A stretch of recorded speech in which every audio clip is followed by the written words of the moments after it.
Welcome to செந்திபாஸ் channel. இன்றைக்கி என்ன video பார்க்க போகிறோம் அப்படின்னா, இன்றைக்கி வந்து புட்டு திருவிழா நடக்குது. எங்கே அப்படின்னா, மதுரையில் ஆரப்பாளையத்தில் இருக்கக்கூடிய புட்டு தோப்பில் வைகை ஆற்றின் கரையில் இருக்கக்கூடிய புட்டு சொக்கநாதர் கோவிலில் தான் இந்த புட்டு திருவிழா வந்து வெகு விமர்சையாக வந்து நடந்தது. இந்த புட்டு திருவிழாவுக்காக மீனாட்சி அம்மன் கோவிலிருந்து மீனாட்சி அம்மனும் சிவபெருமானும் இந்த புட்டு சொக்கநாதர் கோவிலுக்கு போவாங்க. அங்கே தான் இந்த திருவிழா வந்து வெகு விமர்சையாக நடக்கும்.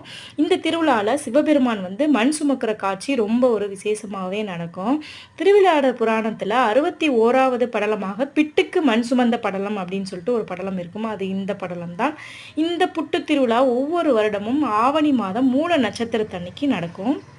அதாவது முன்பு ஒரு காலத்துல வைகை ஆற்றில் வந்து வெள்ளம் பாதித்ததுனால கரைகளை அடைக்க வீட்டுக்கு ஒருவர் வந்து வேலை செய்யணும் அப்படின்னு சொல்லிட்டு பாண்டிய மன்னன் வந்து உத்தரவு போட்டதால் அப்போ மதுரையில் புட்டு வித்துட்டு இருந்த வந்தி பாட்டி அப்படிங்கிற ஒரு 80 வயது பாட்டி என்ன பண்ணியிருக்காங்க அப்படின்னா, நான் எப்படி இந்த வேலையை செய்கிறதுன்னு சொல்லிட்டு சிவபெருமான்கிட்ட போய் முறையிட்டதுனால இந்த புட்டு விற்கிற வந்தி பாட்டிக்காக சிவபெருமானே சொக்கனாக வந்து மண் சுமந்து கரையை வந்து அடைக்க வந்ததாகவும், அந்த வேலையை அவர் சரியாக செய்யாமல் ஆடல் பாடல் இந்த மாதிரி இருந்ததுனால பாண்டிய மன்னர் வந்து பொற்பிரம்பினால சிவபெருமானுக்கு வந்து அடி கொடுத்ததாகவும், அந்த பிரம்படிவு வந்து எல்லா உயிர்கள் மீதும் விழுந்து அனைவருக்கும் அது வந்து வலியை உணர்த்தியதாகவும் புராணங்கள் இருக்கு. இது வந்து பிட்டுக்கு மண் சுமந்த லீலை அப்படின்னும் அழைக்கப்படுது இந்த புட்டு திருவிழா.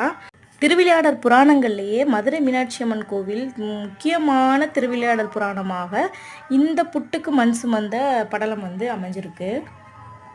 இந்த புட்டு திருவிழாவை ரொம்பவே ஆர்வமாக மதுரை மக்கள் அனைவருமே வந்து கலந்து நல்ல உற்சாகத்தோடு இந்த திருவிழாவை கொண்டாடுவாங்க அப்படின்னு சொல்லப்படுது.